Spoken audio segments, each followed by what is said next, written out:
Welcome into the Unblocked podcast, part of the Unblocked podcast studio. I'm Keith here with Brian, Coach, and our special guest today, JC. We got a lot on the schedule for you today, so we'll get right to it. But first, I want to thank our partner, Run and Try, out on Hillcrest. Go see my buddy Aaron. He's got all your needs, especially for the winter running months. Shoes, warming things, socks, everything. Go see Aaron at Run and Try. He'll take good care of you. And also, of course, we want to encourage everyone to interact with us on the social medias, especially on Twitter or X, whatever you want to call it. And give us questions and whatnot. You can also find us on Facebook, Instagram, and here on YouTube even. So without further ado, I'm going to pass this on over to Coach, and you and JC can get to it. Look forward to hearing this. Appreciate it, Keith. And Jace Todd is our guest tonight. JC is a retired high school coach, a tremendous, over his career, golfer, and has a great story about his golfing career and what's gone with that over the last few years. JC was my oldest son's golf coach when he was. I think he made the Daphne golf team like in the 7th grade. Is that right, JC? Yeah, that was our ringer there. And I think JC called him Peanut, and because he was so little in the 7th grade out there playing with them, and of course he's 26 years old now, and I can still remember them playing in sectionals. JC had the team in sectionals out at Lakewood, and he'd gone to the, I guess it was the 3rd tee box, and he was walking up playing with these seniors and juniors and high school kids, and he asked the kid next to him, where's the tee box at on this hole? And the kid pointed way back there. He said, I don't think I can hit it to the landing area from back there, guys. I may have to lay up off the tee. It was a great experience for him, and JC was really good with him. I think one of his first hole-in-ones was at practice with you at Timber Creek one day out there with you. But JC, we appreciate you coming on, taking the time to be on.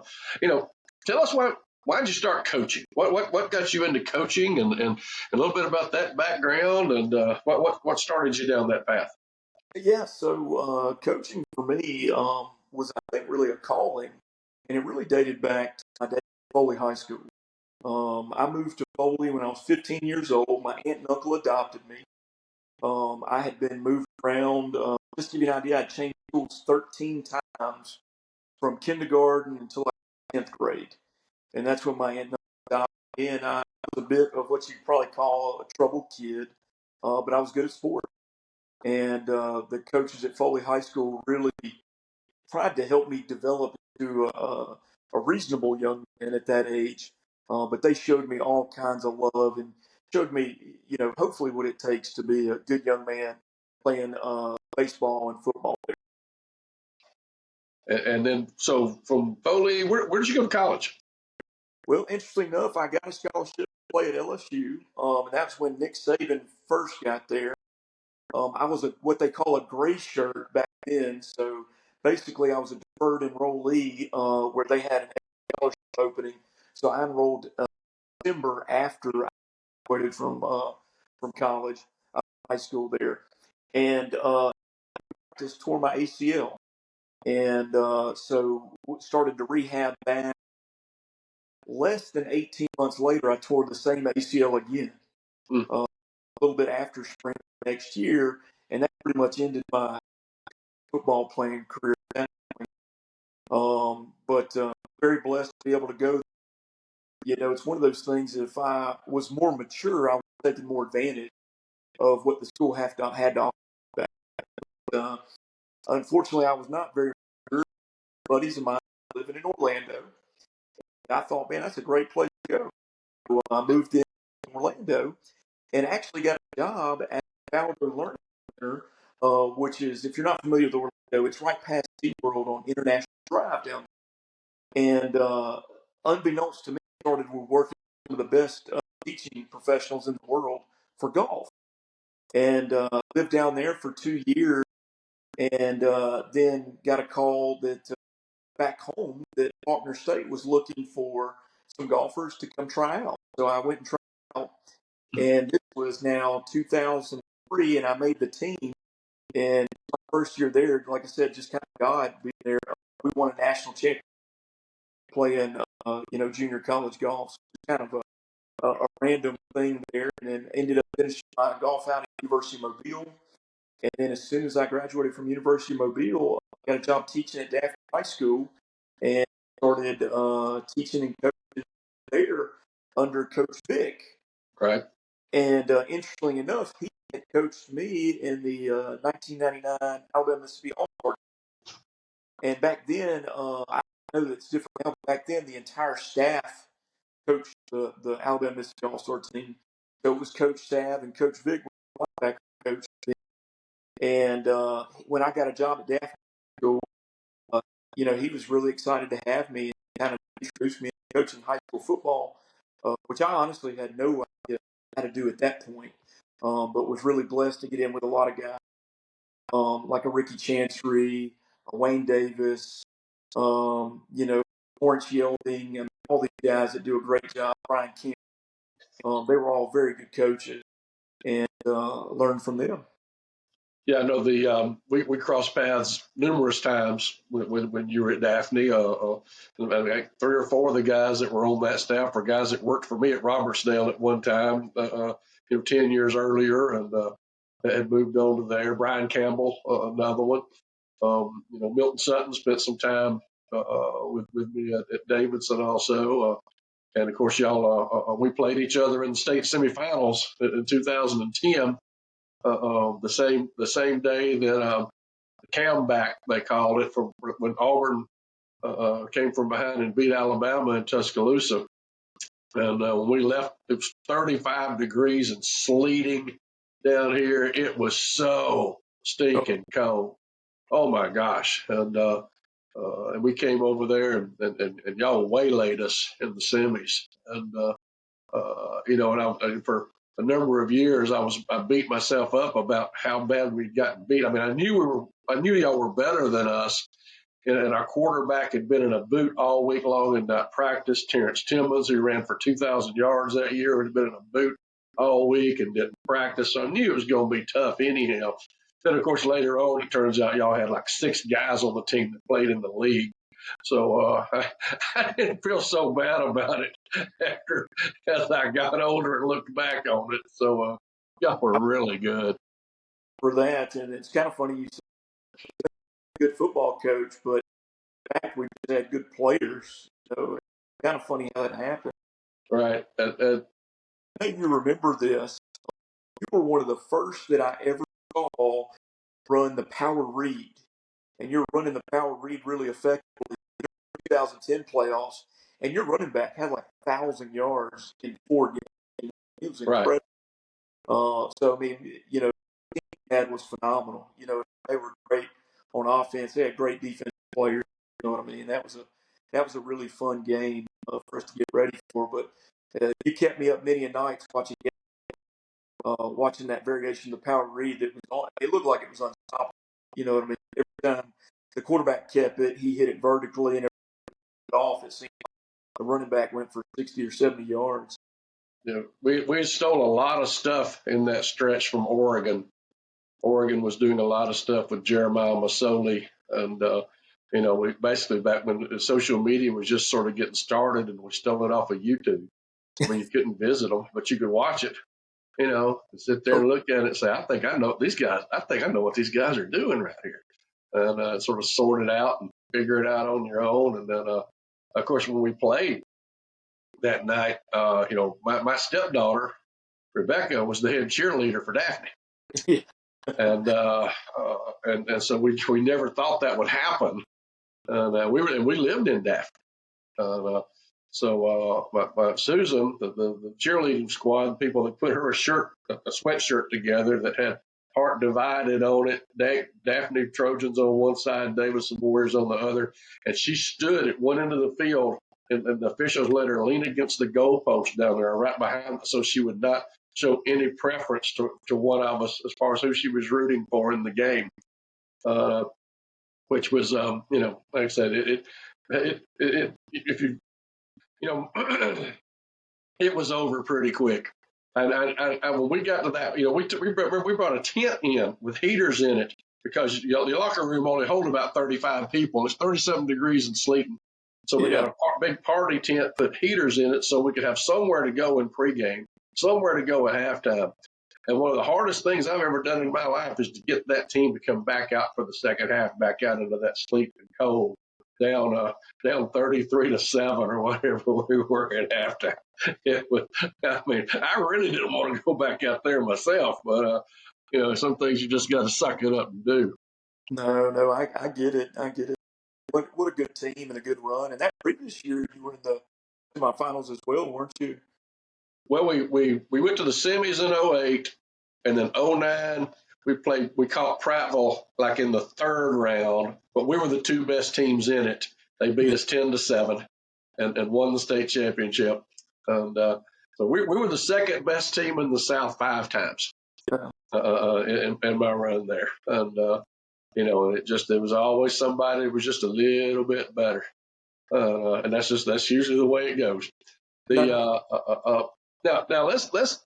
now we talked about, you coached, golf was your other sport. Everybody has, because you make so much money supplement wise being a high school coach. I mean, you just about have to pick up a second sport, and yours naturally was golf. Let's talk about being a high school golf coach.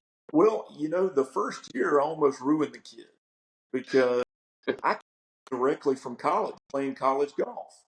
And I thought everyone should take it as seriously as.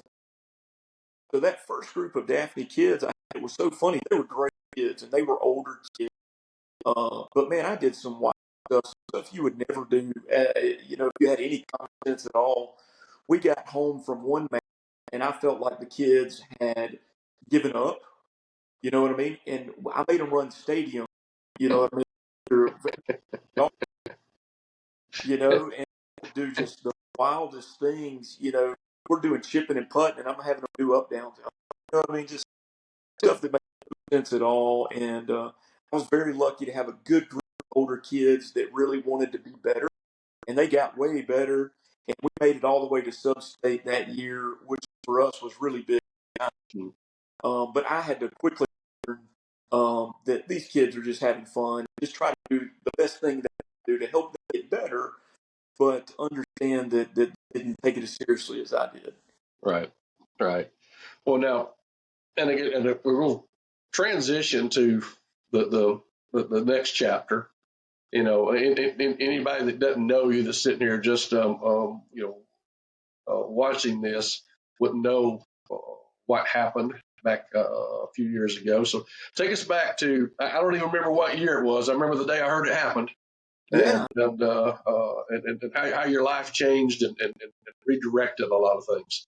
Yeah, no, it's an amazing story, and I only give credit to God. To be honest, I certainly don't deserve it. But it was August 1st, 2012. It was, I can tell you, when it was in the morning at 7:35 in the morning. We had just gotten back. Hoover had the big 7-on-7 tournament every year. We had just gotten back from that, and I was going to the Daphne High School game field to cut it because it was gone.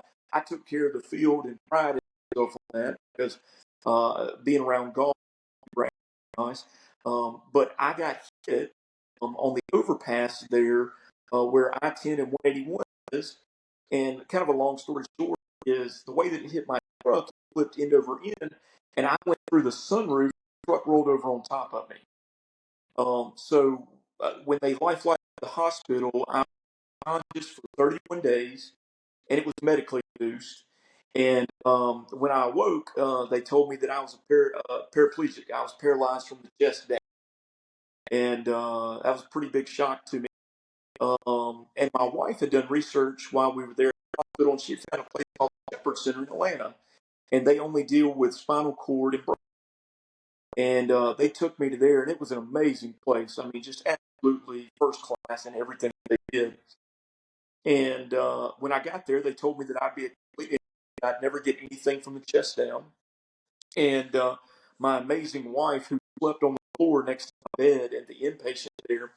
Man, she would rub my feet every day and pray over me, and she would tell me to move my toes. And man, we'd been there, gosh, 5 or 6 maybe, and I'd gotten to the point where I was like, "Look, baby, my toes never going to move." And I was in physical therapy one day, and all of a sudden, my toe moved. And then they put me on an exercise bike and hooked some electrodes up to me, and I was able to engage my quads and my hamstrings there. And it's amazing. You know, something they said I would never get back. And all of a sudden, I was able to move my legs just a little bit. And I told him my next goal was just to be able to stand up because that would help my wife dress me. That just helps. And after I got home, I was able to work with a guy over here at Ball and Bone and Joint for 2 years, Brian, who was amazing. And after about 2 years, I was able to take steps. So I was wheelchair bound only for a few years, and then started to work with 2 Loft Strands, and now I walk really without anything. I still don't have any feeling in my lower body, but I've trained my muscles to engage, and I fall down a lot, which is fine. I mean, it's okay.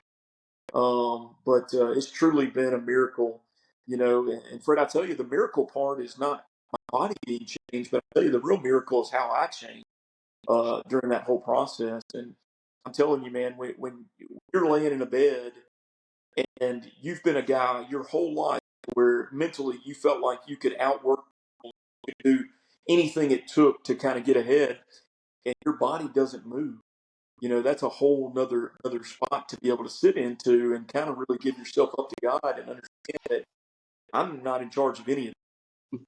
That the only way that I'm going to get through this is God. So I tell people all the time, I wouldn't wish anybody goes through it, but it's the best thing that ever happened to me, hands down. I mean, it has been truly amazing ordeal.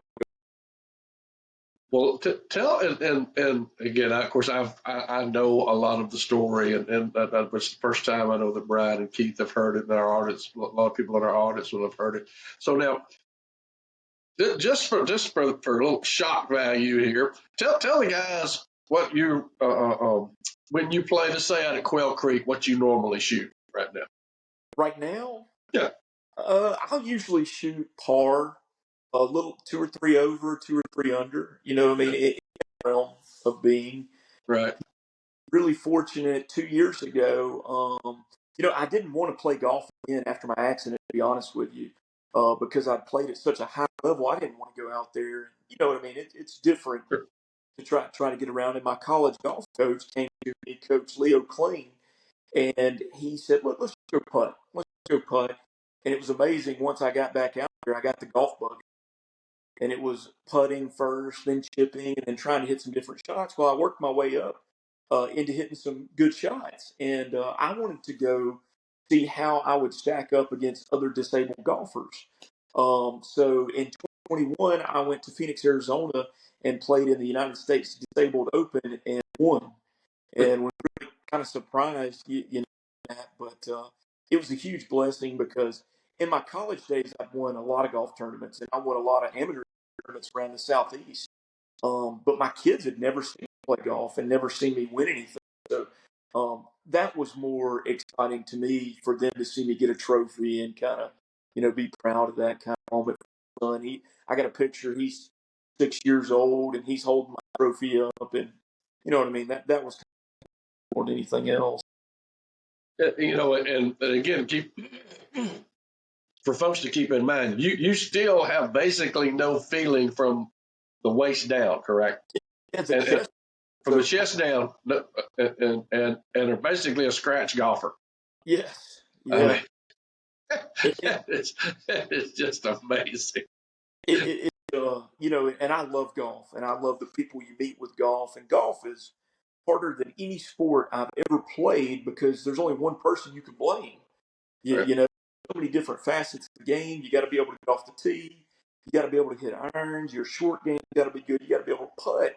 And it's a constant challenge of yourself because you're not playing against other people when you play golf. You're just playing against yourself. I mean, that's it. And I love the game so much. And, back in 2007 was my best amateur year I won the Mobile Metro. That was the second year I'd won it in a row. I won the Cotton States, which is a big tournament in Louisiana. I almost won the Southeastern Amateur. I played in the United States Pub Links, and I played in the United States Amateur, and I got ranked at the top 10 in the country from U.S. Golf Week that summer. That was kind of the height of my amateur golf career there. Well, now, and if you're so as if I'm listening to this, my first thing would be okay. And of course, I've seen you play some out at Quail Creek and seen you on the range. My would be okay. How do you get to an elevated tee box? What are things that are difficult for you in playing around the golf outside of just lining up and swinging the club? What are the obstacles that you have to work through? The other obstacles that folks might not even think of. Yeah, so the two biggest things are tee boxes are the hardest thing because if they're flat, I mean, that's not a problem at all. But if they really have an elevation, I'll actually drive onto the tee box with the cart and then kind of get set up from there. Gotcha. And one of the cool things that I learned actually from the Shepherd Center, they teach you about your rights as a person with disabilities. And the Americans with Disabilities Act has been revised a little bit, but essentially on the golf course, it gives me the right to take anywhere that I need to help me play the game. Whether that be, I don't take it on the green, but if I needed to, I could take it on the green. Mm-hmm. I could take it anywhere that I need to be able to play the game. So tee boxes are really my toughest thing, just to try to get on flat ground. The second thing, which is kind of interesting, is my body spasms quite often from the chest down. So you can imagine if you're trying to hit a tee shot and all of a sudden my left leg just starts spazzing out of control as I'm taking it back, that can be a little interesting. Or you're standing 4 or 5 foot putt and you start spazzing. You know what I mean? It gets a little more fun there for sure.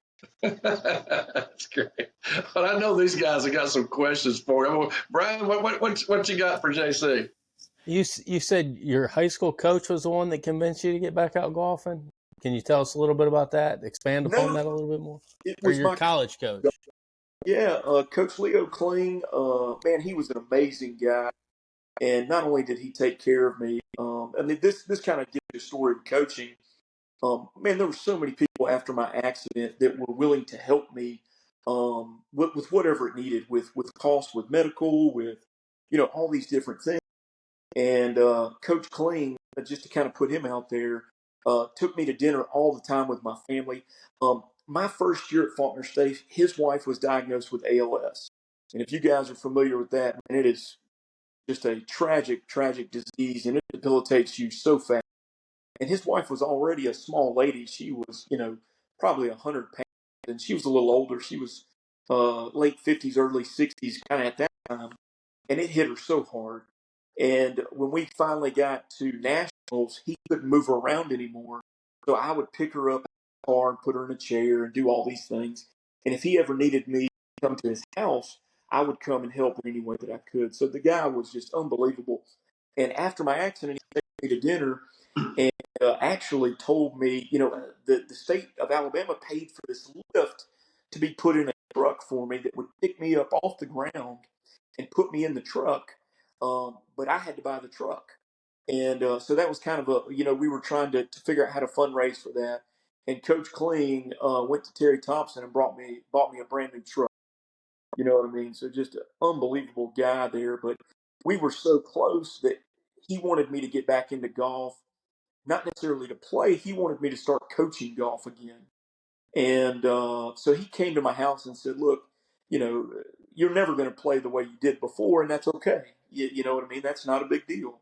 What you can do is learn to play a new way and enjoy yourself, but I want you to be able to coach again, coaching golf. And so he's the one that kind of reintroduced me and got me to not only play again, but to coach high school golf again. And are you coaching now? Interestingly enough, it's the hardest coaching job I've ever had to do in my life. I am coaching the Daphne girls high school golf team. Very similar to my first starting with the boys. The girls have no interest in playing golf. They go out there to talk to each other. So I'm the one that has to learn from that. not them, but I was so proud of them. Last year, we improved so much. These girls live very well. They look much. They're more coachable than boys. Girls will listen to you and do what you ask them to do. They just don't necessarily want to put in the time to get better. But I've been so proud of them. My daughter's involved in that, and I'm just proud of how they do it. And listen, they never get upset. They never throw a club. They never say anything bad. You know, if they could make a birdie or an eight, it doesn't matter to them. They're out there having. I was gonna say the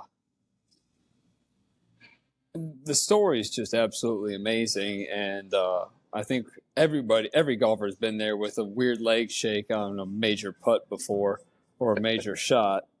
But going into coaching, I know for me, when I was in high school playing varsity golf for 4 years, my biggest influence was my golf coach. I grew up in Chicago, played golf and hockey, but my golf coach is someone I could identify with and just really talk to. And just the game itself just brings so many unique people together. Like it's bringing us together right now. What's a friendship you've made through golf that is something you might have never expected, or something that you've kept for a long time? Well, let me go two different roads with this. Okay, the first road I'm going to go is with my college teammates. I don't know, college guys riding 10 hours in a van together had better like each other. I mean that's a long ride there and back, and we had some great friends there, and I made some lifelong friends there. Most of the guys were in my wedding. A good friend, Chris Kennedy, that came from England. We had guys that came from all over walks of life, and we came together. And that's something I'll always cherish is the teammates you have. And it really doesn't matter what sport you play in high school or college, but man, that stays with you forever. Man, those guys are so awesome. The second thing is I'm going to kind of, I played golf with a lot of guys that played on the PGA Tour right now. And most notably, he's a little younger than me, but Patton Kazire. And in 2007, when I was playing so well, he beat me. We were the last match in the state match play.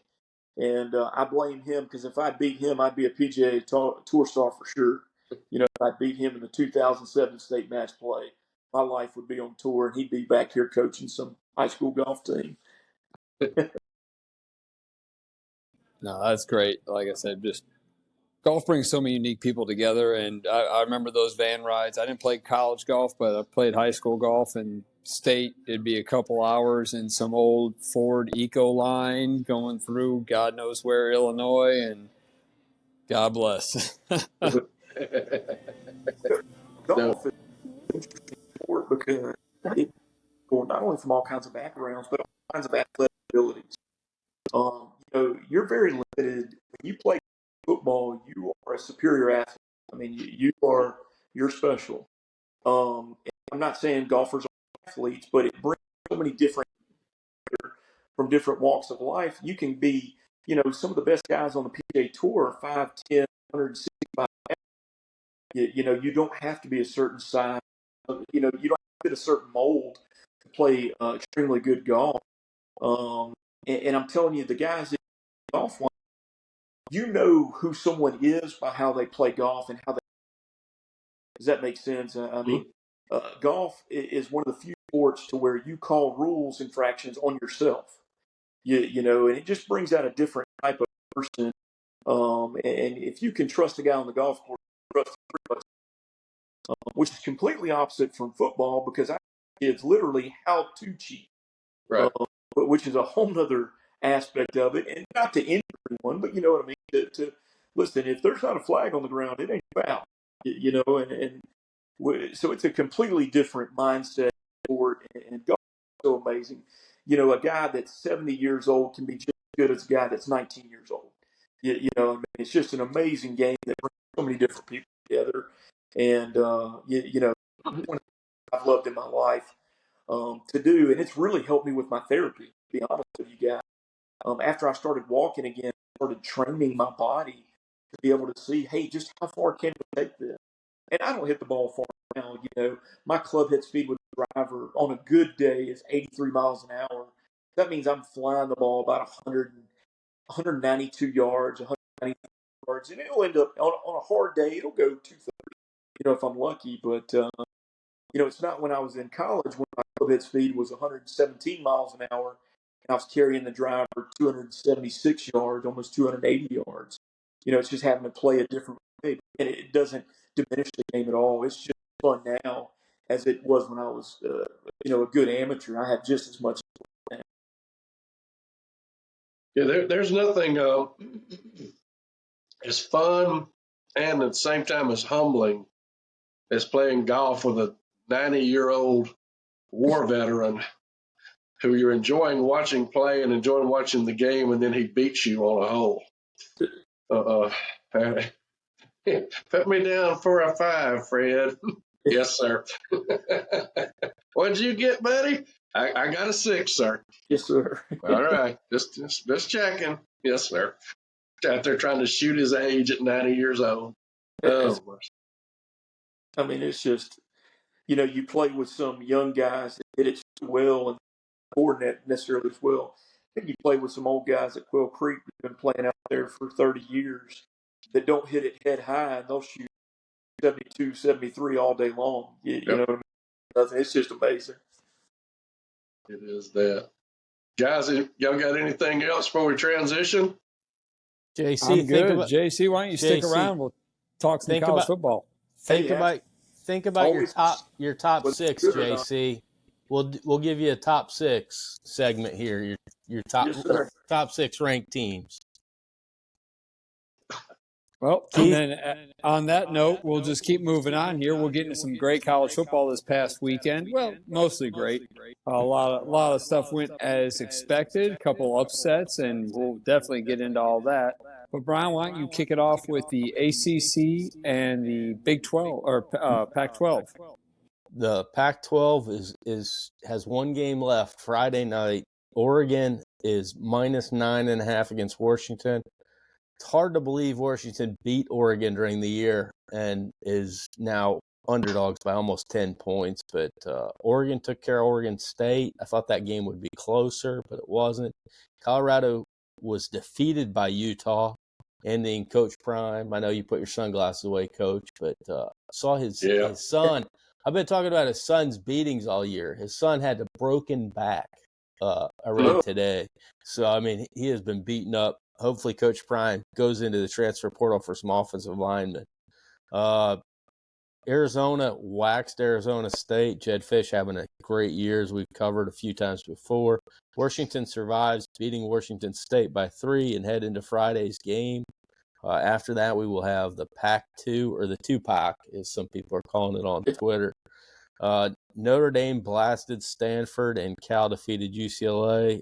In Charlotte, we've got the ACC final, Louisville against FSU, and FSU's favored by about 2.5 points. Should be an interesting game. Louisville got beat last week by Kentucky. Florida State over Florida in a close one. Miami beat BC. Duke beats Pittsburgh. Syracuse beat Wake. And NC State beat North Carolina. Virginia Tech destroyed Virginia. So that's what I've got from those two leagues. A couple big games coming up on championship weekend. All right, I'll get into the bigs here, the Big 10 and the Big 12. Big 12 went pretty much chalk as we kind of expected. TCU gave Oklahoma a pretty good run at it. Very high-scoring game, very entertaining game, but Oklahoma still won 62-45 or something like that. And the only real upset was we got to see the Iowa State Cyclones finish the season strong again and go to Kansas State in Manhattan and take the victory from them. In the Big Ten, all the talk was around the game, Michigan and Ohio State, and that provided plenty of entertainment, a lot of storylines there. But at the end of the day, Michigan, I felt, was ultimately the better team, personnel-wise, and just better experience, better coach. Harbaugh had those kids ready to go, whether he's there on Saturday or not. He had those kids all week. They were fired up and ready. some questioning now about what is the future of Ryan Day and Ohio State, with some other high profile jobs that will probably be opening up soon. Funny thing about the Big Ten is one of my highlights of the weekend on the underside is that not only did Michigan State host Penn State in Detroit at Ford Field to get blown out some 42-0 and ending Michigan State's just dismal season, but you have the Penn State Nittany Lions playing an away game in a stadium where the end zones all just say Lions all over it. So They painted midfield. They forgot the end zones. It's just they painted Michigan the Spartan State. at midfield. Yeah, but the line it still said Lions. They were warm, so just look at it that God way. Bless. And the highlight of the Big Ten, I think we should all take a moment and look back on, is Northwestern comes out with 7 wins. Good for those players. Now, granted, you have a coach and all kinds of turmoil going on there across all athletic programs, actually. But those players came out and showed that they have more heart than a lot of these critics gave them credit for, and they fought for everything they got, and now they're a 7-win football team going to a bowl game. So good for them. I mean, like I said, I think the entire world bet the under. I mean, you could have put 4 games on their win total, and the world would have bet the under. But good for them. And Coach, moving on, SEC, what you got? And before we go to the SEC, a couple of fun things that y'all, the games that y'all covered. One, Virginia Tech, if you saw, went back out on the field after they drubbed Virginia to get a team picture made, and the Virginia grounds crew turned the sprinklers on them. Smart move for a rivalry. Light them up. Anyway, good job by the grounds crew there. That was pretty cool. Give that guy a raise. But then after the Iowa game, my oldest son mentioned, I said, I don't think they try to score. He said, I think they try to win the game with as few points as they possibly can get, just to say, take that. They had 2 11-play drives that did not cross midfield. Wow. That's hard to do. It's hard to do now. I mean, we're just going to take 3 1/3. As many times as we can take it. So there's funny stuff there. SEC and South Alabama. South Alabama went out to San Marcos, lost again. Still have never won out there ever. Would not be surprised to hear Kane Womack's name mentioned with Indiana, where he came from. He's done a good job at South. Indiana's a hard job to fill, so be interesting to see if he's involved. I think he's got some other staff members who came with him from Indiana, so might be an interesting move there.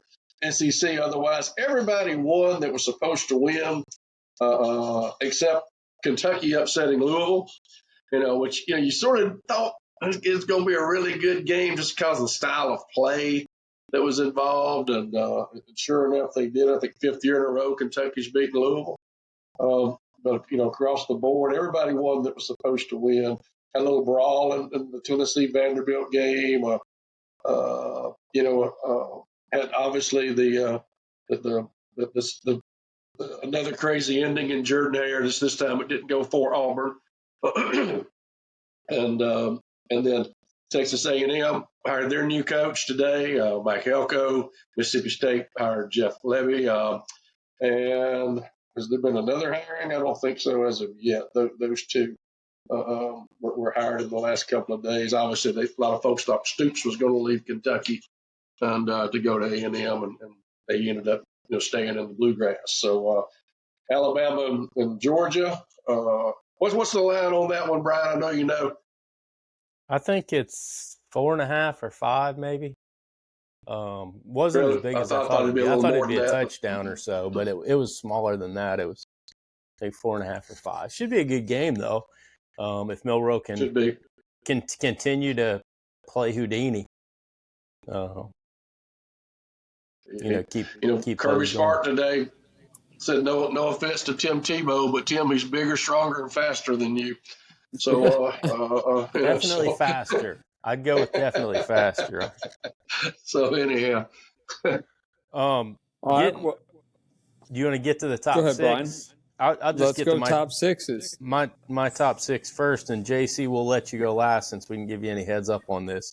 I got Georgia 1, Michigan 2, Washington 3, FSU 4, just because they're all undefeated, and then I've got Oregon, Texas 5 and 6. Some of those teams obviously play each other, so we'll see how it works out in the end. Keith? I'm going to go pretty much my top four are the same as you. I'm going Georgia. You're the champs till you're not. Then followed by Michigan. Then I'm going with Washington, Florida State, except my first two out are going to be Alabama and Oregon. Now, that's got a lot to everything can change here. You look at Alabama wins. You look at. I just think that Alabama's playing better football than Texas right now. It's you kind of get past the point of who won, but you look at who's winning what, and then going into this championship weekend. So Alabama beats Georgia. I think Alabama would get in over a Texas win because only Texas is playing Oklahoma State in the championship for the Big 12. So again, I'm going Georgia, Michigan, Washington, Florida State in my top four lock right now, and we'll see what happens because this is going to be a fun weekend. It's going to be great. right. I mean, you've got. I mean, I've got Georgia, Michigan, Florida State, Washington, Oregon, and then Texas sitting right there behind Oregon. Then I would then go Alabama, Ohio State. But again, I think the SEC championship game, the Pac-12 championship game are pseudo playoff games. I mean, you might as well say those are playoff games going into it. I can't imagine an SEC champion Alabama not going into the Final Four, even if Texas wins. And Georgia could I just still can't sneak imagine in. that They happening. could put Georgia at 4. You know, Never know. right? I wouldn't doubt that at all. And and to me, and we haven't had a chance to talk about it because holidays back and forth a little bit. To me, keeping Texas ranked ahead of Alabama, just because, and I did because Alabama's got their. I leave it there just because Alabama's got their future in their hands. It don't matter. It really don't matter. Alabama wins in their end. But to say that you kept Texas ahead of Alabama because of a head-to-head game in September is like saying that you kept a quarterback on the field all year long, even though you knew the backup had beaten him out because he had won the job back in August.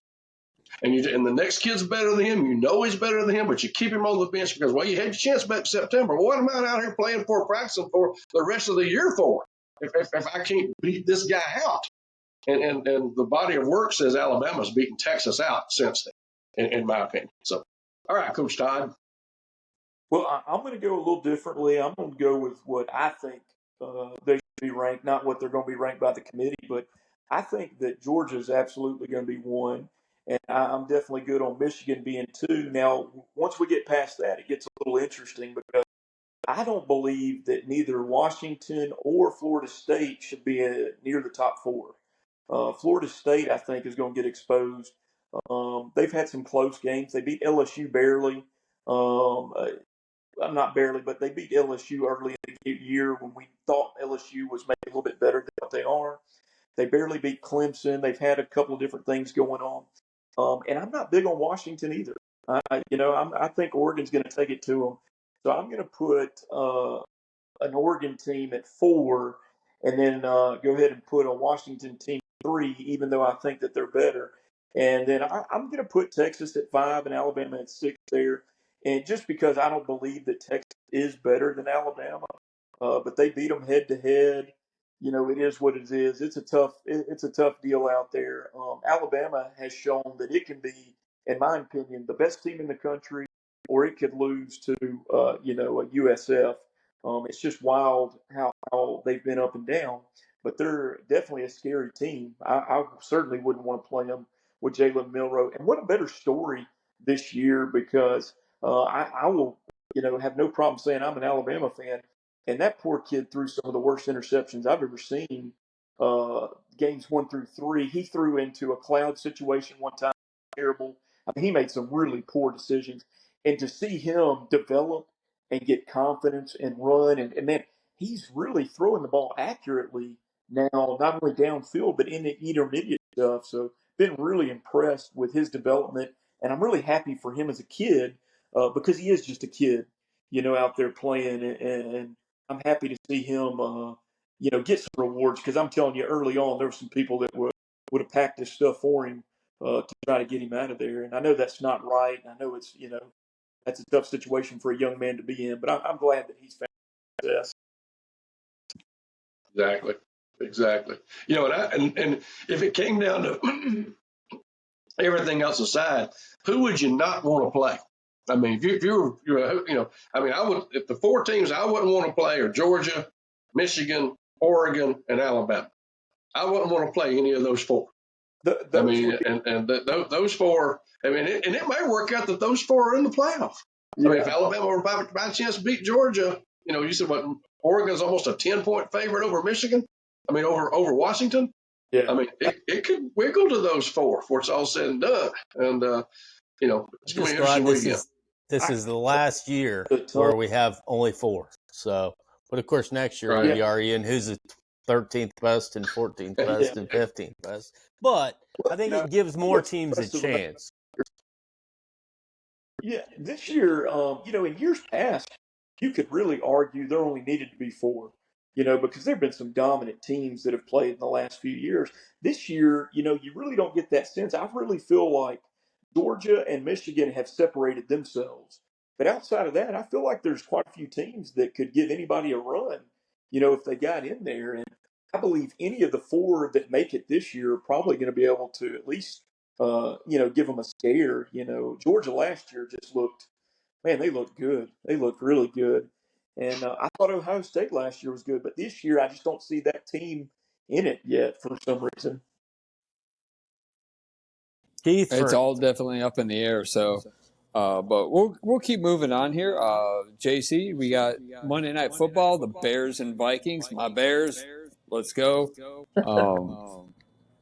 There's always hope for us to fail miserably on a national stage, but hey, we're Chicago. We get ratings. So, and give the critics something to talk about in the morning. Tonight's game, all I really want to see is Justin Fields keep playing well. He played fantastic last week, put up some great numbers, made better decisions than he ever has before, was very decisive with the ball.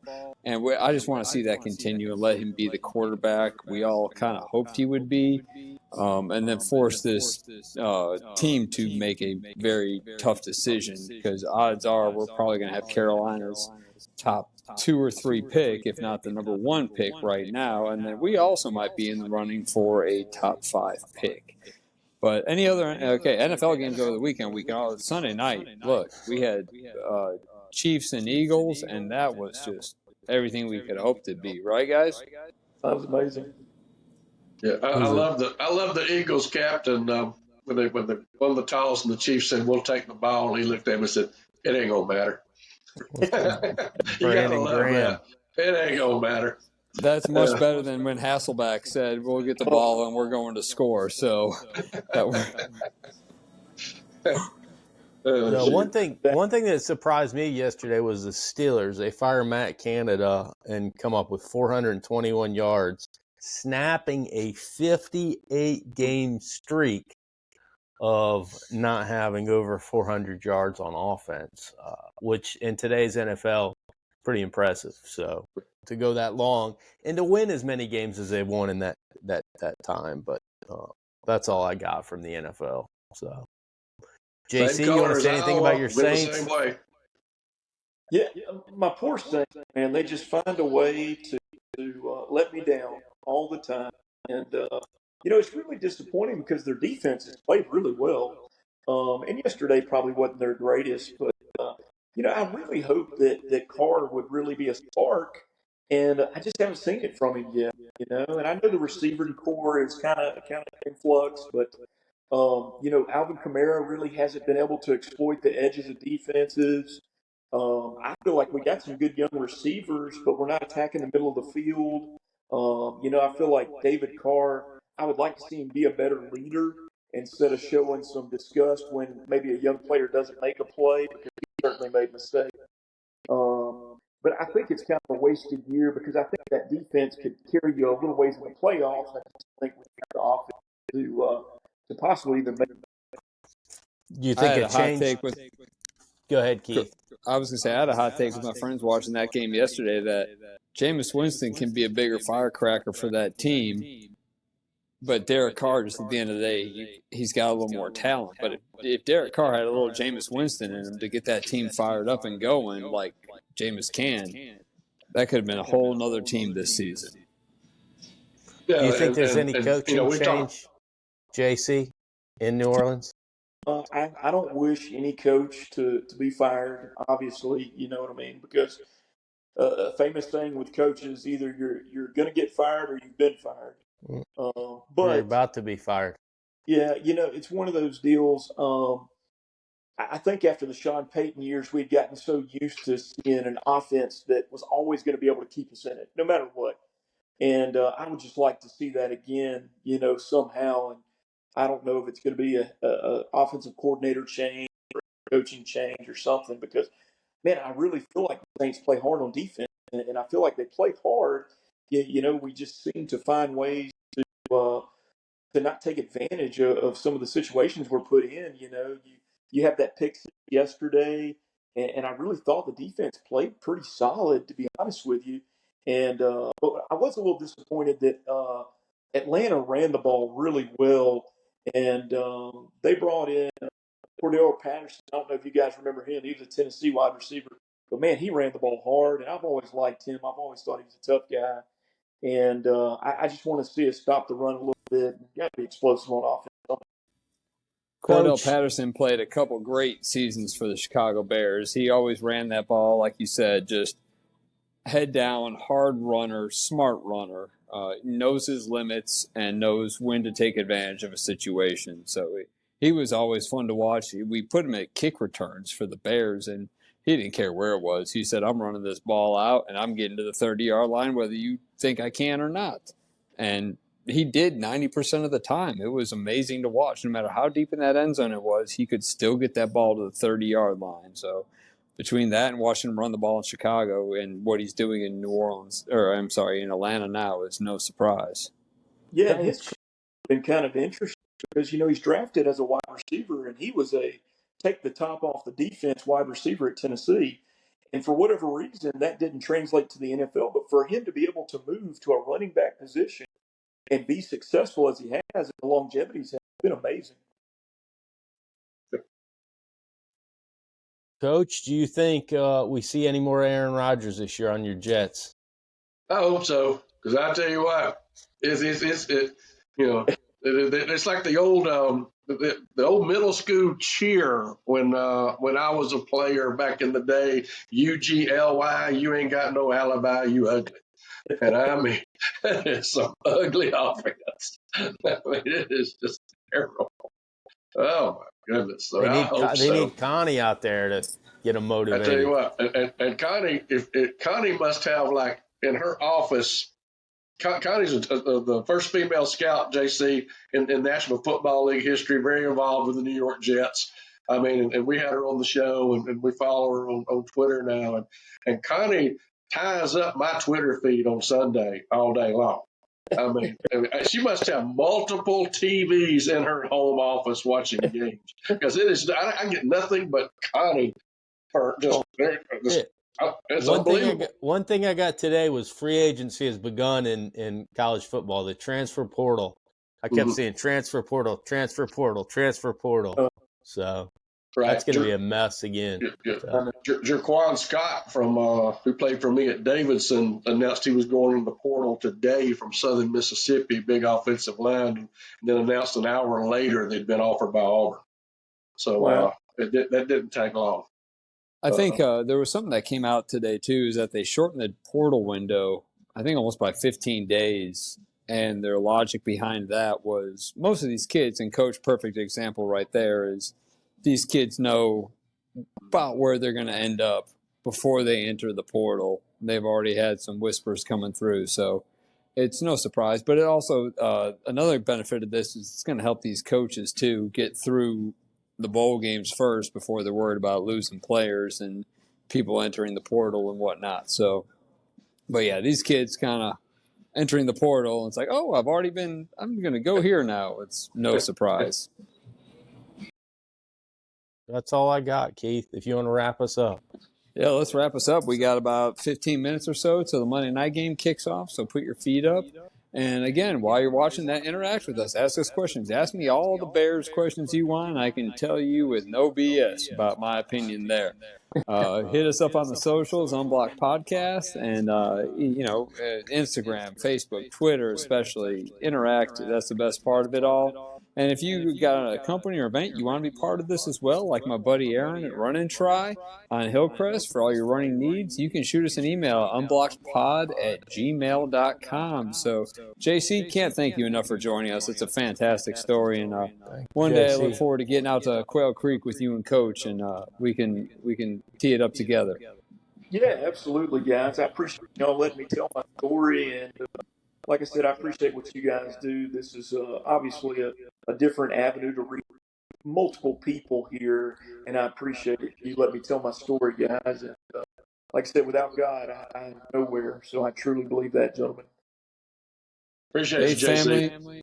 Faith, family, football, and a little bit of golf. Why not? So I'm Keith for Brian, Coach, and our special guest, JC, today. Coach Todd, thank you for joining us. We'll see you next time on the Unblocked Podcast.